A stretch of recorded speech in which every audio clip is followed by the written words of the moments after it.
किए गए हैं। इमरान खान की जेर सदारत अहम इजलास आज होगा।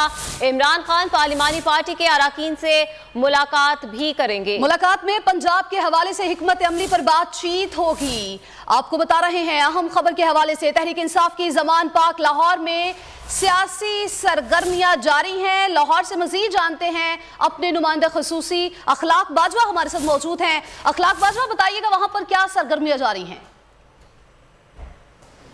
जी बिल्कुल, पाकिस्तान तहरीक इंसाफ के चेयरमैन इमरान खान जमान पार्क में ही मौजूद हैं और पूरे मुल्क की नज़रें जो हैं वो इस वक्त जमान पार्क पर लगी हुई हैं। 26 तारीख को पाकिस्तान तहरीक इंसाफ के चेयरमैन इमरान खान ने एक अहम ऐलान किया था, जिसके मुताबिक उन्होंने कहा था कि तहरीक इंसाफ इस निज़ाम का हिस्सा नहीं बनेगी और वो उन्होंने असम्बलियों से मुस्ताफ़ी होने का फ़ैसला किया है। इस हवाले से आज जो है आला सतह का इजलास जो है वो जमान पार्क में होगा, जिसकी सदारत पाकिस्तान तहरीक इंसाफ के चेयरमैन इमरान खान करेंगे। इजलास जो है वो दोपहर 4 बजे होगा, जिसमें पाकिस्तान तहरीक इंसाफ की मरकज़ी क़यादत जो है वो शरीक होगी और इस इजलास में जो है वो मुशावरत की जाएगी कि आया